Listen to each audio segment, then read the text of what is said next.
하나님께서는 이스라엘 백성들에게 있어서는 항상 자기 택한 백성들을 구원하시는 하나님으로 성경은 묘사를 하죠. 우리가 읽었던 14절 본문 말씀도 그와 같습니다. 하나님께서는 자기 자신을 자기가 택한 백성들을 구원하시는 그런 하나님으로 이렇게 묘사를 하고 있습니다. 특별히 하나님께서 모든 사람들을 구원하시는 것이 아니라 자기에게 속한 언약 백성, 택한 백성, 이스라엘을 구원하시는 하나님이다 라고 이렇게 자기 자신을 하나님이 드러내신다, 표현하신다 라고 할 때 그렇게 하시는 이유는 뭐냐면 하나님 자신을 나타내시기 위해서 그런 것입니다. 이 세상에는 우리가 알다시피 많은 신들이 있죠. 동서고금을 막론하고 어느 나라든 어느 민족이든 어떤 시대든 간에 인간들은 항상 자기들만의 종교성을 가지고 신들을 많이 섬기죠. 이때 당시에도 마찬가지였고 오늘날도 마찬가지입니다.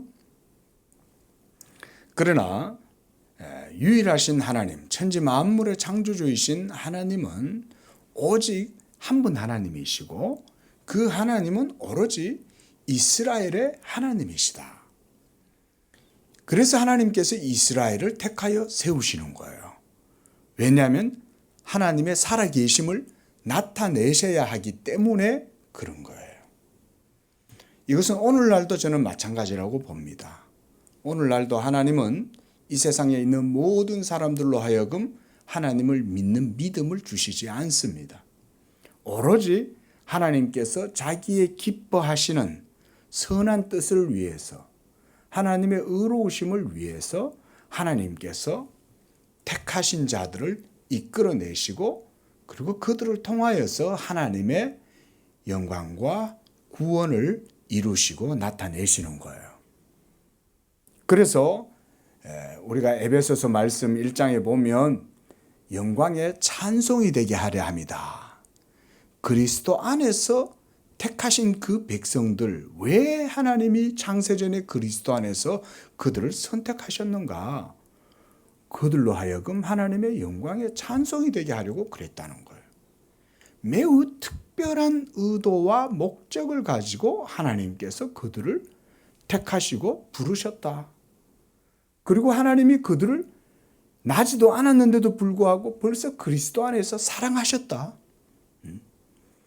그래서 하나님이 자기의 불붙는 그 사랑으로 자기의 열심으로 하나님이 그리스도 안에서 택하신 자들을 산출을 시키고 그래서 그들이 이 땅 가운데에서 나타나게 될 때 그들이 예수를 그리스도라고 고백하게 되고 예수로 말미암아 하나님을 아버지라고 고백하게 되고 성령의 은혜를 받고 이렇게 함으로써 하나님의 구원과 살아계신 하나님께 영광을 돌리도록 하는 것.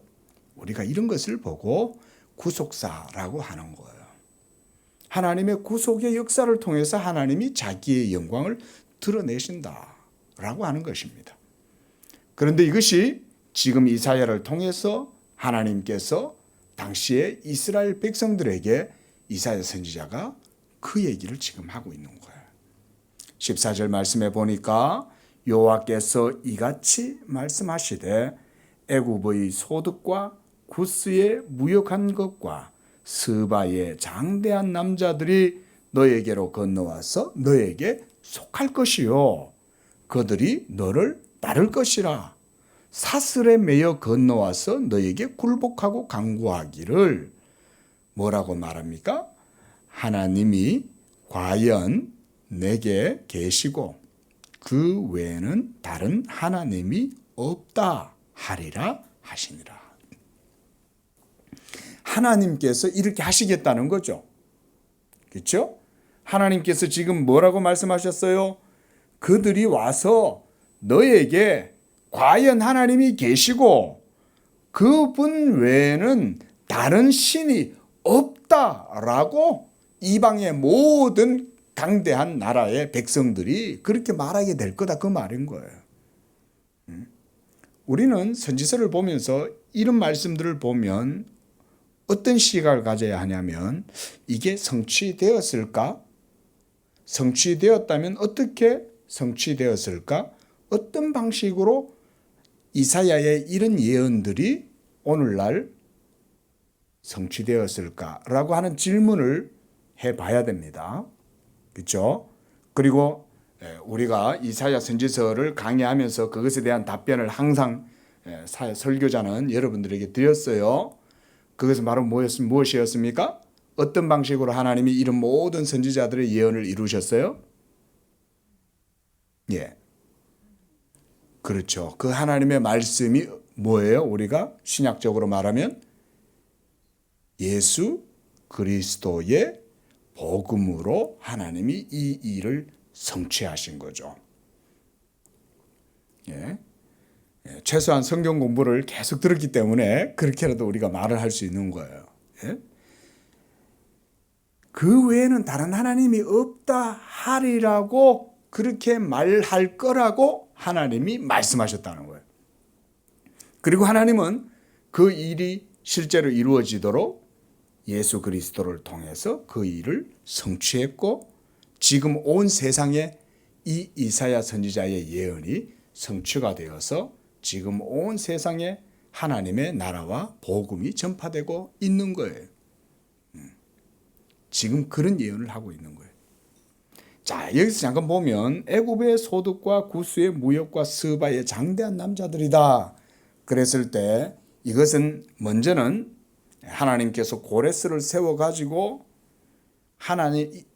바벨론에 70년 동안 포로되었던 이스라엘 백성들을 이제는 구출해내 가지고 다시금 하나님의 약속의 땅 가나안으로 이스라엘 땅으로 다시금 본국으로 돌아가도록 하실 때에 하나님께서 그 고레스를 사용해서 애굽과 구스와 스바 이 모든 나라들을 굴복시키고 그렇게 해서 오히려 그들을 통해 가지고 이스라엘이 다시금 재건되도록 도와주겠다 그 말인 거예요. 이게 이제 1차적인 이사야의 비전인 거예요. 이 일이 이제 100년도 더 지나서 이루어지는 거예요. 그리고 이 일을 통해 가지고 하나님께서는 바로 자신의 그 말씀하신 바는 반드시 이루어지리라는 것을 이스라엘 백성들에게 증명해 내시는 거죠. 보여주는 거죠. 그래서 하나님이 미리 말씀하시는 거죠. 두고 봐봐. 내가 분명히 말한다. 그 말인 거예요. 예? 내가 분명히 말하는데 장차 애굽과 구스와 스바의 모든 강한 장정들도 모두 다 너희들한테 굴복하고 너희들 가운데 있는 그 신이 진짜 참신이라고 말하도록 내가 그렇게 하게 할 거야 라고 하나님이 말씀하고 있는 거예요. 하나님은 그런 분인 줄로 믿습니다. 근데 15절에 보면 구원자 이스라엘의 하나님이여 진실로 주는 스스로 숨어 계시는 하나님이시니이다 라고 이렇게 말해요. 요거를 해석하는 데 있어서 해석자들, 주석가들 사이에 조금의 이견의 차이들도 있고 다양한 해석들이 있는데요. 저는 이것을 그렇게 어렵게 보지 않습니다. 이스라엘의 하나님은 이스라엘 백성들에게 율법을 주시고 그들을 섬기도록 그들이 하나님을 섬기도록 하셨어요. 그런데 왜 그 하나님은 스스로 숨어 계시는 하나님이라고 그러냐?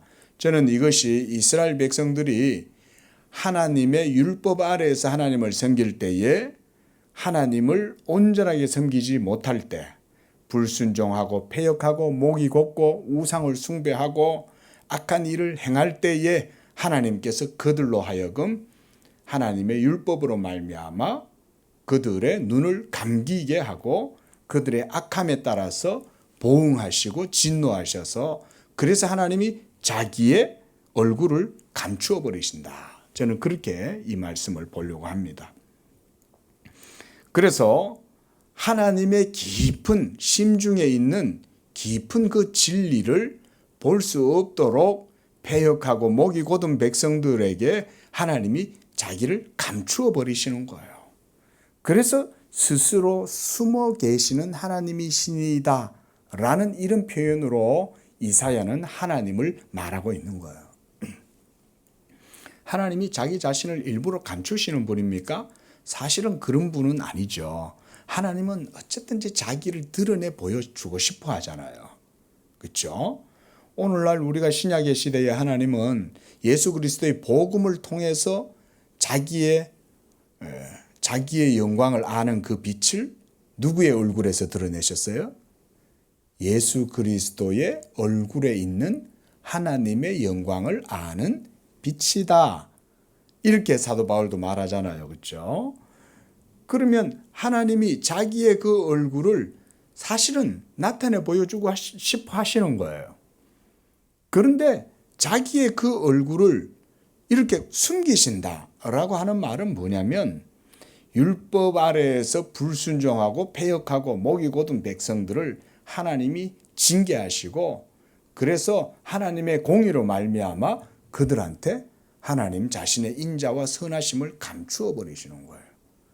그렇게 숨겨버리면 어떻게 돼요? 이스라엘 백성들은 어둠 가운데로 걸어가는 거예요. 하나님이 여호와의 얼굴을 이스라엘 백성들을 향하여 이렇게 비추지 아니하시면 그 백성들은 그때부터 어두운 길을 걸어가고 쇠락의 길을 걸어가고 이방의 많은 대적들로부터 공격을 당하고 결국은 멸망할 수밖에 없는 것이죠. 그래서 하나님께서는 자기의 영광을 위해서 자기의 언약 백성 이스라엘이라 할지라도 그들이 불순종하고 패역하고 하나님 말씀을 듣지 않고 목이 곧아가지고 뻣뻣하게 하나님을 대적하면 하나님이 율법의 공의로 말미암아 자기의 얼굴을 감춰버리시는 거예요. 하나님의 얼굴을 구하시기 바랍니다. 하나님의 얼굴을 구한다는 말은 다른 게 아니에요. 하나님의 말씀을 따라서 하나님을 경외하고 하나님을 바르게 섬기는 거, 이런 게 하나님의 얼굴을 구한다는 거 아니에요? 그렇죠? 그게 성경의 의미예요. 하나님의 얼굴을 구한다는 것은 그런 의미예요. 그래서 구원자 이스라엘의 하나님이여 라고 말하는 거예요. 하나님이 얼굴을 비추어 주지 않으면 이스라엘은 구원을 받지 못하는 거예요. 그래서 하나님께서는 자기의 얼굴을 때때로 돌리시고 감추시는 거예요. 우리가 자녀들한테 화가 나면 자녀의 얼굴을 쳐다봅니까? 자녀 얼굴을 쳐다보지 않는 거예요. 부모의 기쁨이 어디 있습니까? 자녀 얼굴 쳐다보는 거잖아요. 자녀 얼굴만 쳐다보면 얼마나 이쁩니까? 예? 참 진짜 어떤 분의 표현처럼 눈에 넣기도 아까운 그 정도로 이쁜 게 자녀잖아요. 그런데 그런 자녀라도 부모가 막 책망을 하고 훈계를 하는데도 듣지 않고 이러면 부모도 마음이 상하잖아요. 그러면 부모가 그 자녀에게서 얼굴을 돌려요. 나 너 보고 싶지 않다. 하나님도 마찬가지인 거죠. 하나님께서 자기 백성들에게서 얼굴을 돌리시고 자기를 감추어 버리시면 이스라엘은 그 자체로 어둠이에요. 그리고 여러 많은 사탄이 공격을 해가지고 막 이방의 나라들을 부추겨가지고 공격하게 하고 멸시하게 하고 조롱하게 하는 거죠. 자, 그러나 하나님이 자신을 감추시고 숨으신다고 해서 이스라엘이 하나님의 언약 백성이 아니게 되는 것은 아니죠. 여전히 하나님은 자기의 언약에 신실하신 분이다. 하나님은 자기의 언약에 신실하기 때문에 택한 백성 이스라엘에게 지금 이 말씀을 하고 있는 것이죠. 왜 또 15절에서는 이사야 선지자가 이렇게 하나님이 숨어 계신다라고 말씀하냐면 여전히 아직은 율법의 시대였기 때문에 그런 거예요. 이 율법의 시대가 언제 끝이 납니까? 예수님이 오셔서 십자가에서 완전히 율법을 다 성취하셔서 하나님의 모든 의에 마침이 되실 때, 마침표를 딱 찍으실 때, 그때 구약의 모든 시대는 끝나는 거예요. 그러면 그림자의 시대는 가고 상징의 시대, 표상의 시대, 모형의 시대는 가는 거예요. 몽학 선생은 이제 끝나는 거예요. 이제는 성령이 하나님의 택하신 백성들 가운데 오셔서 실제적으로 이 땅 가운데 하나님의 구원이 이루어지게 될 때, 그때서야 하나님이 자기의 얼굴을 그리스도 예수의 그 얼굴에 있는 하나님의 영광에 아는 빛으로 딱 드러내 보여주시는 거예요. 그 예수를 바라보면 거기에서 이제 하나님을 보게 되는 것입니다. 그래서 16절에서는 이제 이스라엘 백성들의 그 모든 악함들에 대해서 이렇게 하나님이 책망을 합니다. 우상을 만드는 자는 부끄러움을 당하고 욕을 받아 다 함께 수욕 중에 들어갈 것이로되 하나님의 백성 이스라엘은 여호와께 구원을 받아 영원한 구원을 얻으리니 너희가 영원히 부끄러움을 당하거나 욕을 받지 아니하리로다. 어떻게? 이렇게 질문해야 된다 그랬죠. 어떻게? 선지서를 해석하는 한 가지 방법 중에 질문을 하는 것입니다. 어떻게 사막에 샘이 넘쳐 흐르게 하셨는가? 라고 질문을 해보는 거예요. 어떻게 어린아이가 독사의 굴에 손을 넣어도 물지 않는가? 어떻게? 이렇게 질문을 해보는 거죠. 예? 그러면 답은 간단하죠. 예수 그리스도를 통해서 그렇게 하나님이 하신다. 그럼 예수 그리스도를 통해서는 또 어떻게 그렇게 하셨냐? 성령을 보내심으로 그렇게 하신다. 아, 성령을 보내셨는데 어떻게 그런 일이 일어나냐? 믿음을 일으키신다. 아, 믿음이 일어났는데 또 어떻게 그렇게 되냐? 어떻게? 그 믿음을 통해서 온 세계가 하나님의 나라가 되고, 그 믿음을 통해서 믿음의 백성들이 만방에 일어나게 되면 무리 바다를 덮음같이 여호와를 인정하는 것이 온 세계에 가득하고, 여호와를 아는 것이 말방울에까지 여호와를 알라, 여호와께 성결이다 라고 이렇게 새겨지게 될 것이다. 이렇게 이제 우리가 성경을 보면 되는 거죠. 바로 이런 것이 이사야 선지자의 비전인 거예요. 그래서 17절에서는 여호와께 구원을 받아 영원한 구원을 얻는다 그랬습니다. 바로 복음을 통한 구원을 말하는 거죠. 언약의 실체이신 예수 그리스도를 통해서 이 복음이 성취가 되면 하나님의 택한 백성 이스라엘이 구원을 얻되 영원한 구원을 얻는 거죠. 더 이상 그 구원은 폐기되거나 취소되거나 그렇게 하지 않아요. 그래서 너희가 영원히 부끄러움을 당하거나 욕을 받지 않는다는 말은 의롭다함을 얻는다라고 하는 말과 같습니다. 우리가 하나님께 의로움을 얻으면 부끄러움을 당하지 않는 거죠. 수치를 당하지 않는 거죠. 사탄이 아무리 여러분들을 와가지고 야, 너 신권사 내가 너 잘 알아. 야, 내가 너 김집사 내가 너 잘 알아. 내가 너 뭐 잘못한지 너 다 알아. 나는 너의 어젯밤에 나는 네가 뭘 일을 했는지 난 다 알아.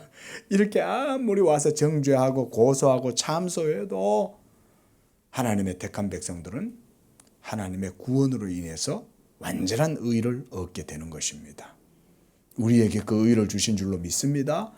그리스도 예수 안에 있는 자들에게는 결코 정죄함이 없다. 이는 생명의 성령의 법이 죄와 사망의 법에서 너를 해방하였기 때문에 그렇다.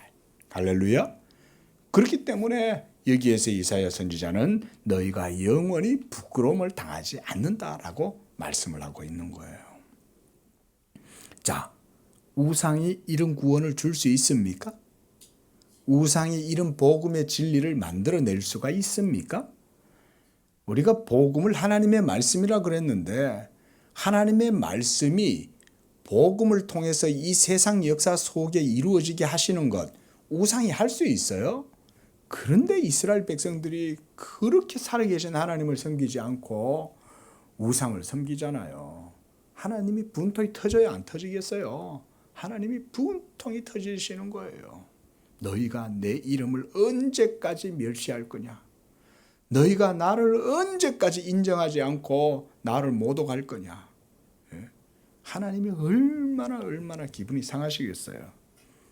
그런데도 불구하고 하나님께서는 그런 이스라엘의 악함을 계속해서 하나님이 참으시면서 하나님께서 이렇게 복음에 대해서 계속 말씀해 주시는 거죠. 하나님의 자비도 그렇게 따지면 능력이에요. 그렇죠? 오래 참으시는 것도 능력이잖아요. 그렇죠? 우리는 오래 못 참습니까? 조금 참는 끝에도 이제 더 이상 못 참아 이래 되잖아요. 근데 하나님은 그렇게 하시지 않는 거죠. 왜 하나님이 그렇게 자비하셔서 오래도록 참으실까? 자기의 자비하심을 통해서 자기의 의로우심을 드러내시기 때문에 그런 거예요.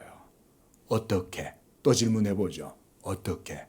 예수 그리스도의 복음이 온 세상에 가득히 번져나가서 선포되고 증거됨으로써 하나님께서 이사야를 통해서 모세의 율법과 선지자들을 통해서 하신 그 모든 예언이 성취가 되게 하심으로 오늘날 우리도 그래서 예수 믿고 구원 얻었잖아요. 이방인들인 우리 할례도 받지 아니하고 모세의 율법도 없던 우리들, 이방인들이었던 우리들이 예수를 믿고 하나님의 그 크고 놀라운 자비하심과 선하심과 의로우심 때문에 우리가 구원함을 받은 거 아니에요. 그래서 우리가 하나님을 복음을 듣고 찬양을 하는 거예요. 야, 하나님이 이 복음의 경륜을 이방인 가운데 이렇게 풍성하게 나타내 보여주셨구나. 저 구약의 율법 아래에 있던 이스라엘 백성들에게는 하나님이 진노하셔가지고 자기 얼굴을 감추셨지만 그래서 스스로 숨어 계셨지만 오늘날에는 하나님이 자기의 택한 백성 이스라엘 신약의 교회와 성도들 가운데 이 복음이 드러날 수 있도록 은총을 베풀어 주셨구나. 하나님이 자기의 복음의 빛을 드러내시는 것은 어떤 방식으로 드러냅니까? 신약에서는 목사가 복음을 증거하고 선포할 때 거기에서 하나님의 빛이 드러나는 거예요. 그게 하나님의 신약의 시대의 방식이에요.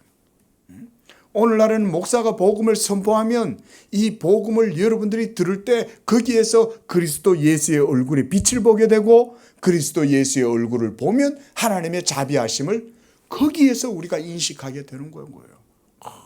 하나님이 이렇게 그리스도 안에서 우리를 사랑하셨구나. 그래서 하나님이 자기의 이름을 위해서 이 복음의 사역을 끝까지 참으시고 이루시는 거예요. 이스라엘 백성들이 패역하고 불순종하고 목이 곱고 뻣뻣해서 하나님을 대적하고 불순종해도 하나님이 그들을 때때로 공의로 징계하시고 심판하시지만 자기의 언약을 완전히 거두시지는 않는 거죠. 왜냐? 아브라함과 이삭과 야곱을 생각해서 내 종 다윗을 생각해서 나는 내 자비를 끝까지 붙들고 나아간다. 18절에 대저 여호와께서 말씀하시되 하늘을 창조하신 이는 하나님이시니 그가 땅을 지으시고 그것을 만드셨고 그것을 견고하게 하셨다 그랬습니다. 자, 이 이사야 선지자를 통해서 하나님께서 자기가 창조주이시고 모든 만물을 자기의 능력으로 붙들고 계신다는 것을 이렇게 말씀하시는 데는 다 이유가 있어요. 그저 이렇게 이사야 선지자가 막 이렇게 막 휘갈기고 쓰는 게 아니에요. 하나님은 모든 세계의 기초고 절대로 그 하나님의 존재에 대해서 부정할 수가 없는 거예요. 지구가 어디에 있습니까? 지구의 기초는 어디에 있습니까? 지구의 기초는 허공에 매달려 있죠. 지구가 어디 쟁반 위에서 돌고 있습니까? 아니잖아요. 지구는 허공에 매달려 있는 거예요. 좌표가 있습니까? 사실은 좌표가 없어요, 지구는. 그런데 하나님이 지구의 좌표를 명명하신 거예요. 태양계의 수금, 지, 화, 딱 거기에 지구가 딱 있게 해라. 이래가지고는 하나님이 태양계를 딱 명해가지고 지구를 딱 모든 행성 가운데 거기에 딱 놔두시는 거죠. 그렇게 하심으로써 이 지구가 하나님 앞에서 돌아가게 하시는 거 아닙니까? 계속해서. 그건 누가 그렇게 하시는 거예요? 거기에서도 하나님이 하신다는 것을 우리가 알 수가 있잖아요. 지구가 공중에 떠 있는 거예요. 이렇게 허공에 떠 있는 거, 허공에. 그걸 어떻게 띄워요? 한번 생각 한번 해보십시오. 우리가 풍선을 그죠? 하나 공중에 띄우려고 그래도 그게 쉽지 않잖아요. 그렇죠? 헬륨가스를 너무 많이 넣으면 올라가 버리고, 그 적절한 무게가 있어야 되지 않습니까? 헬륨가스를 풍선에다 넣어가지고 이렇게 적절하게 공중에 더 이상 안 올라가고 딱 대칭을 이루어가지고 중력과 솟아 올라가는 그 힘, 부력이라고 할 수 있겠죠. 그거 딱 균형점을 잡아야 되잖아요. 그거 쉬울까요? 안 쉬울까요? 어렵죠. 우리가 풍선 하나 띄우는 것도 그게 쉽지 않은데 하나님이 이 거대한 지구를 허공에다가 매달아 놓으신 거 아니에요? 얼마나 대단해요. 그가 그것을 견고하게 하셨다. 견고하죠? 흐트릴 수 있습니까? 너무 견고하니까 스페이스X가 우주로 화물선을 싣고 나가려니까 온 세계가 우주 경쟁 시대가 이제 됐잖아요. 그러니까 저 대기권을 뚫고 나가려니까 얼마나 힘이 들어요. 수십 톤의 물자를 저 우주 정거장으로 갖다가 쏘아 올리려면 어마어마한 에너지가 필요하잖아요. 대기권을 뚫고 나가는 것도 어렵지만 대기권을 뚫고 들어오는 것도 어렵죠. 어마어마한 에너지가 필요하잖아요. 그만큼 지구를 하나님이 견고하게 꽉 붙들고 계시는 거 아닙니까? 그것도 공중에다 딱 띄워놓고 한번 상상을 한번 해보세요. 우리는 절대로 못하죠. 그렇죠? 우리는 공중 부양할 수 있어요, 여러분. 뭐 인도에 있는 분들은 한다는데, 인도에 있는 분들은 뭐 이렇게 앉아 있다가 눈 감고 있다가 이렇게 하면 공중에 뜬다는데 다 뻥이에요, 여러분. 다 뻥이에요. 마술사들이 다 그 또 오를 때 그 다 뻥인 거 아시잖아요. 인도 사람들이 그 앉아가지고 뜨겠어요? 그걸 뜬다고 믿는 거는 그 사람이 그 이상한 사람인 거지. 이상한 마술 같은 거. 마술은 기법이지 않습니까? 부양한다고 그런 식으로. 사람은 못합니다. 뜨려면 그만한 에너지가 있어야 되는데 그러려면 밑에다가 무슨 제트보드를 달든지 무슨 등에다가 제트기를 달고 앉든지 그래야 뜨는 거지 에너지 없이는 못해요. 근데 보세요. 하나님은 공중에다가 지구를 딱 허공에 매달아 놓고 그것도 지구가 다니는 길이 1년 365일 변함없죠. 그렇죠?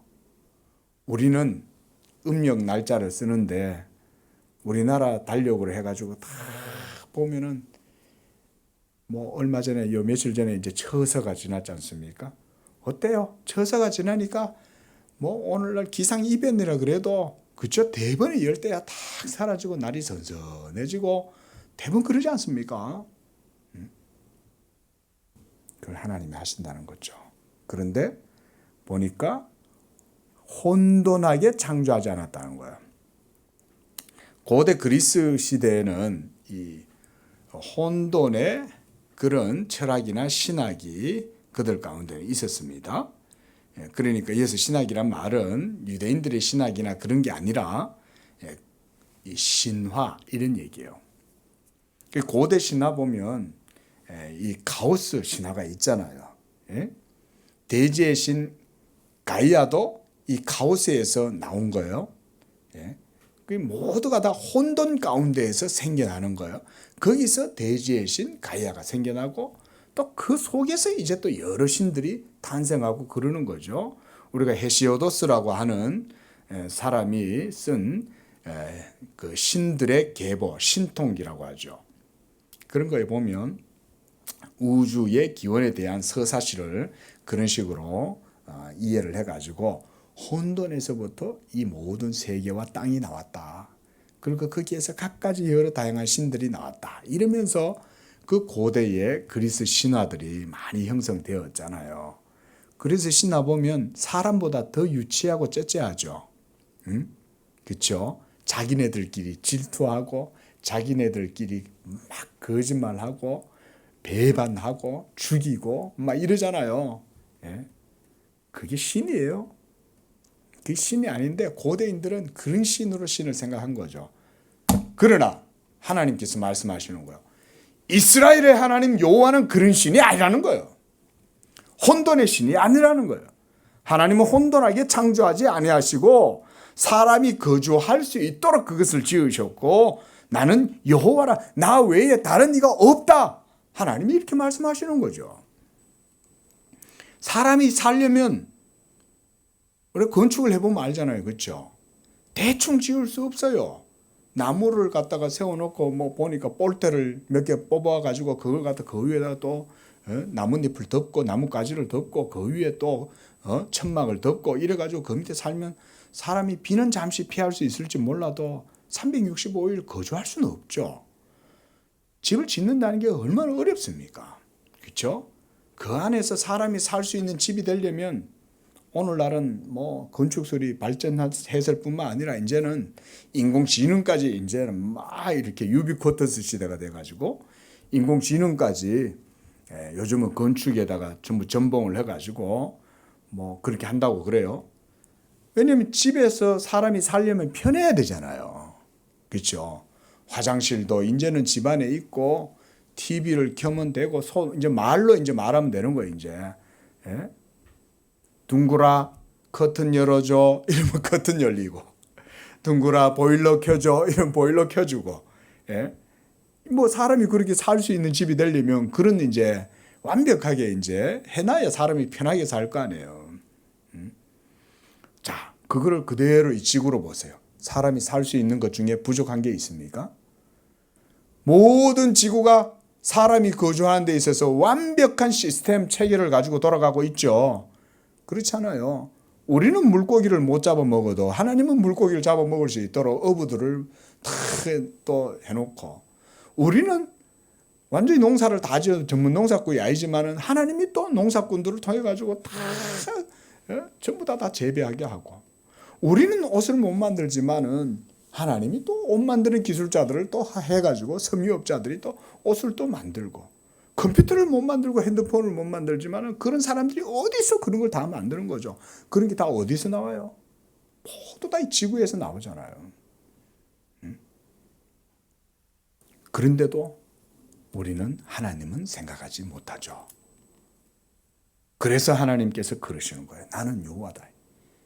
하나님이 자기의 택한 백성 이스라엘에게만은 하나님이 영광 받으시기를 원하시는 거예요. 이방인들이 하나님을 섬기지 않고 우상을 숭배하더라도 하나님은 그들은 그대로 하도록 내버려 두시는 거예요. 왜? 안 되니까. 오로지 하나님이 자기의 택한 백성들은 복음의 방식을 통해서 자기 영광을 드러내시고자 하시기 위해서 이스라엘에게는 자기의 이름을 드러내시는 거예요. 나는 여호와야. 너희가 우상 숭배하지 마. 내가 이 모든 삼라만상을 다 만들고 질서와 조화를 따라서 너희들에게 삶을 주었어. 나 외에 다른 신이 없어. 라고 이렇게 자기 택한 백성들한테 딱 말씀해 주시는 거예요. 이게요. 하나님이 자기 택한 백성 이스라엘에게 이렇게 계시하시는 이유가 있어요. 모든 세계인들에게 이거를 다 알려주잖아요. 그럼 어떻게 되는 줄 아세요? 복음이 드러날까요? 복음이 오히려 혼합이 돼갖고 변질이 될까요? 혼합이 돼가 변질이 돼버리는 거예요. 그래서 하나님이 어쩔 수 없이 한 백성을 택하시는 거예요. 모든 이방인들 가운데 복음이 다 개방되고 다 전파돼 보세요. 그러면 인간들은 그 복음조차도 멸시하고 짓밟아서 돼지처럼 개처럼 금수처럼 그 복음을 천박하게 여기고 짓밟는 거예요. 그 예수님이 거룩한 것을 돼지에게 개에게 던지지 말라는 것은 거룩함에 가치가 있기 때문에 그런 거예요. 이 거룩함이 우리의 구원이 되는데 이 거룩함이 훼손되고 조롱을 당하고 멸시를 당해서 거룩함이 더럽혀지면 하나님의 영광이 드러나지 못할 뿐만 아니라 우리의 구원도 그것으로 인해서 무산될 가능성이 있는 거예요. 그래서 하나님이 자기의 의로우심을 위해서 딱 한 백성을 택해서 자기의 복음을 그들에게 맡겨주시는 거예요. 회방받지 않고 멸시받지 않고 돼지들에게 짓밟히지 않도록 보존하시는 거예요. 하나님의 이름을 위해서, 하나님의 영광을 위해서, 하나님의 의로우심을 위해서 다 이거를 보존해 놓는 거예요. 그러니까 이스라엘 택한 백성 이스라엘조차도 이 복음을 멸시하고 무시하고 짓밟으면 하나님은 이스라엘 백성들조차도 징계하시는 거예요. 안 돼. 그건 절대 안 돼. 그건 하나님의 이름을 걸어놨어. 거기는 하나님의 영광이 나타나는 거야. 거기는 하나님이 자기의 의로우심으로 자기가 맹세하고 하나님이 자기 열심으로 하시는 거야.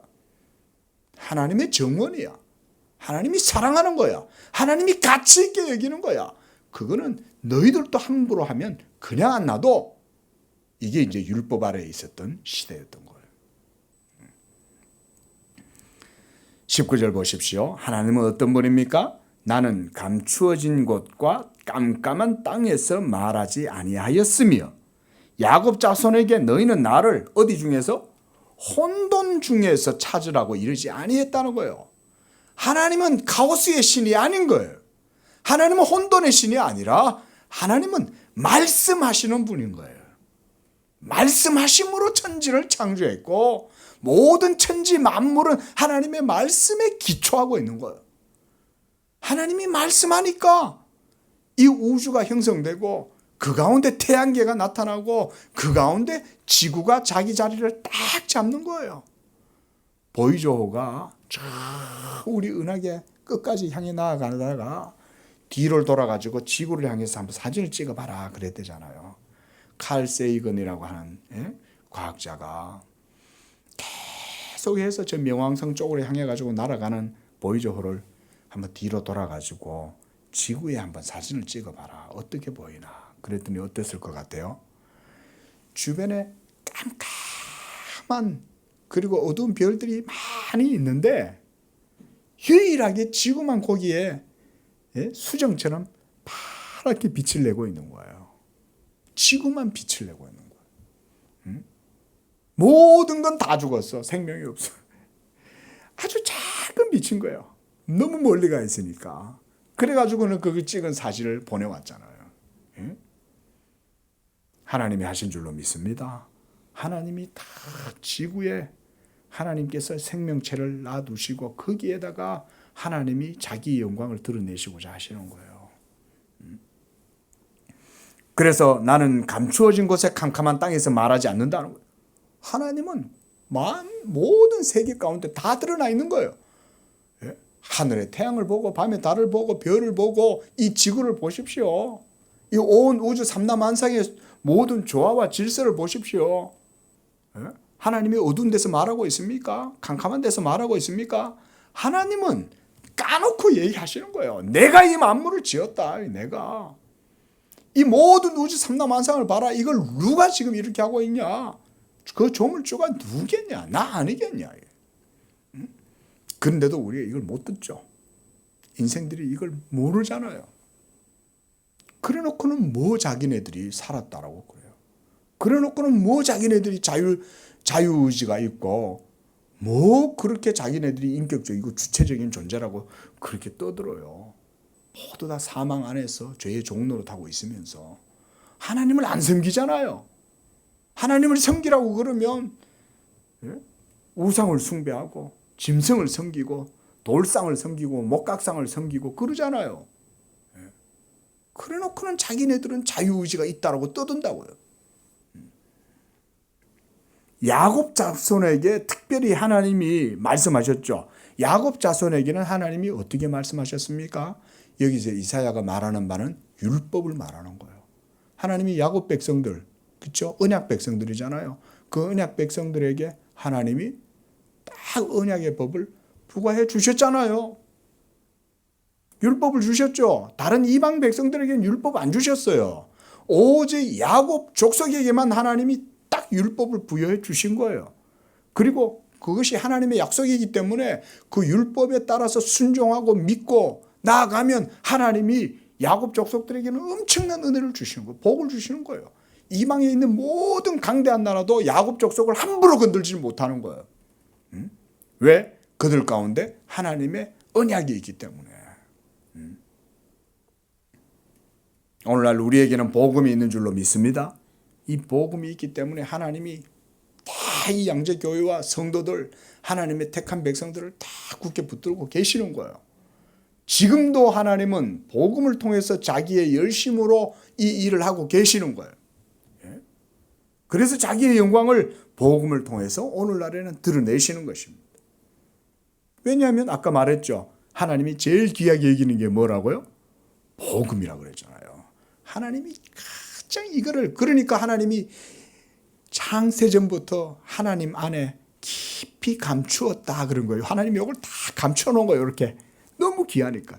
이걸 함부로 드러내면 하나님의 의로우심이 모독을 받으니까 하나님이 자기 이름을 위해서 이걸 다 감춰놓는 거야. 내가 이거 아무렇게나 공개 안 해. 만약에 피타고라스라든지 아니면 아주 고대의 유명한 현자들, 지혜로운 자들이 이 복음의 빛을 조금이라도 보면 어떻게 하겠어요? 그들이 하나님을 경외하거나 하나님을 섬기게 되는 게 아니라 그거를 자기들 것으로 싹 바꾸어 가지고 변질시켜서 요거 내가 발견했고 요거 내 거야 라고 주장할 가능성이 많다.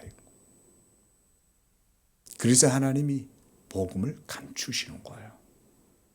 그래서 오늘날도 하나님은 자기가 기뻐하시는 자들 가운데 이 복음이 드러나게 하시고, 그래서 자기의 복음이 아무렇게나 멸시를 당하거나 짓밟히지 않도록 하시는 거예요. 자, 진리라는 것은 또 어떤 것입니까? 진리는 객관적인 거죠.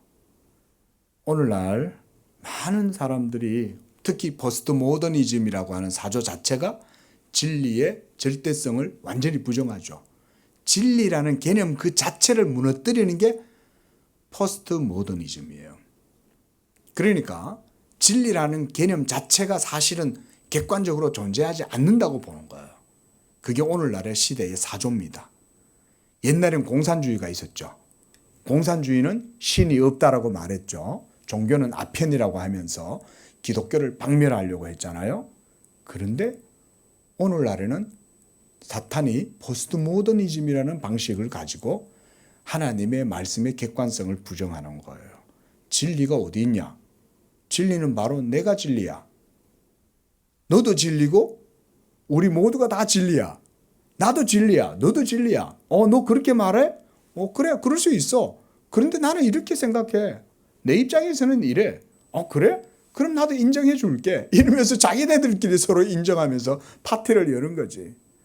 그러면서 하나님의 객관적 진리는 완전히 무시해버리는 거죠. 그러니까 그들에게는 진리는 이렇게도 볼 수 있고 저렇게도 볼 수 있어요. 그런데 자, 객관적 진리가 있다면, 그것이 정말 실제한다면 그 객관적 진리 때문에 주관적 진리를 주장하는 사람들은 나중에 반드시 그것에 의해서 뭔가 문제가 생겨나겠죠. 그러지 않겠어요? 중력을 거스를 수 있어요? 제가 그래서 그런 말을 하는 거예요. 주관적 진리를 진리라 말하고 객관적 진리가 없다는 사람들한테 그러면 10층에서 눈 감고 뛰어내리라고 그래. 10층에서 눈 감고 뛰어내리면 그러면 나는 중력이라는 진리는 없어. 나는 내가 생각하는 대로가 진리야. 할 수 있냐 이거예요. 할 수 있어요?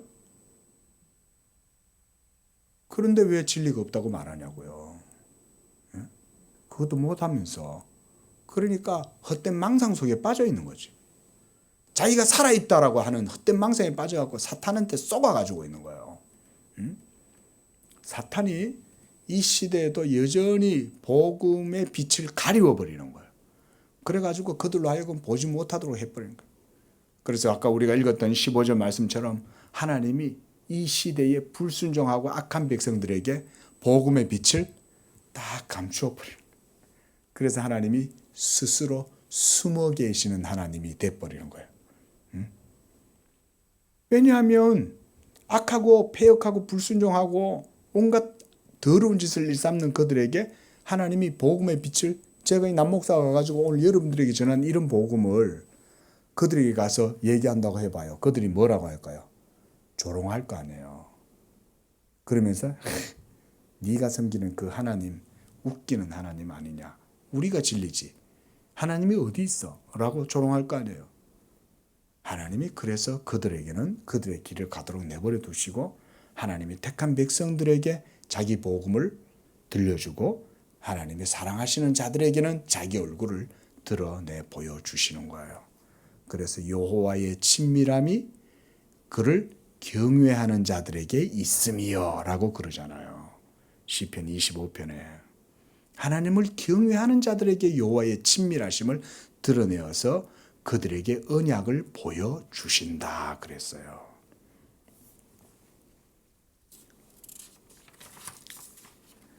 자, 20절 말씀. 열방 중에 피난한 자들아 너희는 모여 함께 오라. 가까이 나오라. 나무 우상을 가지고 다니고 구원하지 못하는 신에게 기도하는 자들은 무지한 자들이니라. 그렇죠. 이것은 우리가 지난 설교에도 말씀드렸기 때문에 제가 더 이상 말씀드리지 않아요. 무지한 자들인 거예요. 그런데 그들은 우상을 숭배하면서도 좋은 차 호의호식하면서 아주 이 세상에서 멋들어진 것 누리면서 가장 고상한 척 하잖아요. 그러나 우상을 숭배하고 있다면 그 사람은 가장 어리석은 자입니다. 이거 항상 명심하세요. 그런 사람을 보거든 그냥 마음속으로 그렇게 생각하시면 돼요. 아, 정말 세상에서 돈도 많고 똑똑하고 많은 사람들에게 명예가 있는 것 같아. 근데 알고 보니 우상 숭배자야. 그 사람만큼 어리석은 자가 없어요. 지금 우리나라 정치 지도자가 법사들 주변에 데리고 다니면서 그러고 있다잖아요. 기도해야 되는 거예요. 가장 어리석은 자가 지금 우리나라의 지도자가 돼 있는 거예요. 그러면 그가 법사들을 따라다니는 게 맞다면 언론에서 여론에서 보여지듯이 그런 법사들이 그 사람 주변에 있다면 그 사람이 가장 어리석은 사람이에요. 가장 무지한 사람인 거예요. 서울대 웃기는 소리 하지 마세요. 하버드 할아버지가 와도 안 됩니다. 하나님을 두려워함이 없고 벌써 그런 데 쫓아다니는 사람은요. 그 사람 자체가 벌써 무지한 거예요. 영적으로 완전히 무지한 거예요. 큰일 나는 거예요. 지금 우리나라 기도해야 돼요. 성도들이 기도해야 됩니다. 하나님 이 땅을 긍휼히 여겨 주셔서 하나님이 이런 종을 세우신 것은 이 땅을 향해서 하나님의 얼굴을 감추신 것이 아닙니까? 이렇게 우리는 기도해야 되겠죠. 하나님이 저런 종을 세우심으로 자기의 얼굴을 이 땅 가운데 감추시고 하나님이 숨어버리신 건 아닙니까? 하나님이여 긍휼히 여기셔서 이 땅을 향해서 자기 얼굴을 비추어 주시옵소서. 이렇게 우리는 성도들은 기도해야 되는 거예요. 이게 하나님의 나라와 의를 구하는 성도들의 기도예요. 믿음이에요. 21절 보십시오. 너희는 알리며 진술하고 또 함께 의논하여 보라고 그래요. 알리고 진술하고 함께 의논해 봐라. 이 일을 옛부터 듣게 한 자가 누구냐? 이전부터 그것을 알게 한 자가 누구냐? 나 여호와가 아니냐?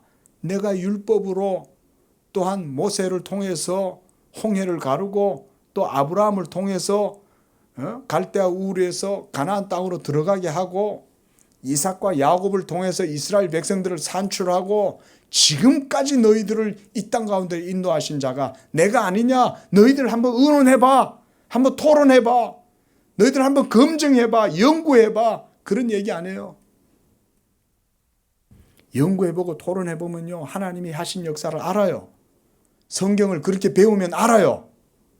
성경을 통해서 우리가 연구해보고 공부해보면 하나님의 말씀이 객관적이고 그리고 하나님께서 변명할 수 없고 핑계할 수 없는 증거를 이 세상 가운데 분명하게 남겨두셨다는 사실을 알아요. 공부를 하면 알아요. 성경을 안 배우니까 모르지. 그래서 무신론자들이 성경을 공부하다 보면 배운대잖아요. 하나님을 부정하다가도 성경을 연구하다 보니까 진리를 발견하게 되더라는 거예요. 22절에 땅의 모든 끝이여 내게 돌이켜 구원을 받으라. 이제는 하나님께서 이스라엘 백성뿐만 아니라 온 세계 만민을 향해서도 말씀하시는 거죠. 땅의 모든 끝이여 라고 말하잖아요. 하나님의 말씀의 영향력은 이스라엘 백성에게만 사실은 미치지 않죠. 중력이 미치고 지구가 있는 이 모든 땅덩어리 끝까지 사실은 모두가 하나님의 창조 세계 아니에요? 그곳에 있는 무지한 미개 족속들, 그런 저 아마존 안에 살고 있는 원시림 속에서 살고 있는 미개한 부족들에게서조차도 신관념이 분명하게 있잖아요. 부정할 수 없잖아요. 근데 이 모든 세계를 지으신 분이 바로 누구냐? 이스라엘의 하나님, 야곱의 하나님이 참 하나님이다. 그러므로 땅의 모든 끝이여 내게 돌이켜 구원을 받으라. 이렇게 말씀하신 것은 예수 그리스도의 복음을 통해서 구원을 받으라는 말이죠. 그 말은 또한 하나님이 장차 온 세계에 예수 그리스도의 복음이 전파될 것이다 라는 말씀이죠. 왜냐하면 하나님은 주시지 않고는 거두시지 않잖아요. 하나님이 구원을 받으라고 말씀하실 때는 벌써 모든 구원을 다 이루신 다음에 구원받아라고 얘기하지 너희들이 구원을 만들어라는 말이 아니잖아요. 벌써 하나님은 그런 얘기를 하고 계시는 거예요. 구원을 받으라. 하나님 이외에는 다른 이가 없다. 그게 바로 이스라엘 하나님 여호와다. 또한 23절 보십시오. 하나님이 자기의 이름을 걸고 맹세하시는 거예요. 내가 나를 두고 맹세한다. 그렇죠? 맹세할 자가 하나님 이외에 다른 걸 두고 맹세할 게 없잖아요. 하나님이. 아니 하나님이 내가 저 태양을 걸고 내가 맹세해. 이렇게 하시겠어요? 왜냐하면 태양을 하나님이 창조하셨는데 그러니까 맹세할 자가 없으니까 최후의 맹세할 자는 하나님밖에 없죠. 그러니까 하나님이 자기의 이름을 걸고 맹세하는 거예요. 그리고 내 입에서 공의로운 말이 나갔다는 거예요. 내가 아브라함에게 말했고 내가 모세를 통해서 말했고 내가 이스라엘 백성들에게 율법을 주었어. 그래서 이제 우리에게 이 십계명이 주어져 있잖아요. 내가 내 입에서 이 말이 나갔으므로 내 공의가 돌아오지 않고 반드시 이루리라. 그 말인 거예요. 공의로운 말이 나갔은 즉 돌아오지 않는다는 말은 말이 나갔을 때 그 말이 어디 부딪혀가 돌아올 일이 없고 부딪히는 곳곳마다 그 말씀이 다 성취되고 이루어진다. 그런 의미입니다. 그래서 하나님의 말씀은 돌아오지 않는다. 그렇게 말하는 거예요. 나갔으니까 돌아올 일이 뭐 있어. 하나님이 말했으면 명령한 대로 다 이루어지는 거지. 그 얘기죠. 그래서 내게 모든 무릎이 꿇겠고 모든 혀가 맹세하리라. 지금 여기 계시는 우리 모두도 그 하나님의 말씀의 영향력에 의해서 지금 우리가 맹세하고 있잖아요. 그렇죠? 여러분들의 혀가 하나님이 이스라엘의 하나님이시고 여호와라는 것을 고백하고 있잖아요. 그렇게 따지면 우리는 다 이사야 선지자의 예언에 성취인 거예요. 예? 우리가 이런 데서 이제 하나님께 찬양을 드리는 거죠. 내게 대한 어떤 자의 말에 공의와 힘은 여호와께만 있나니 사람들이 그에게로 나아갈 것이라. 무릇 그에게 노하는 자는 부끄러움을 당하리라.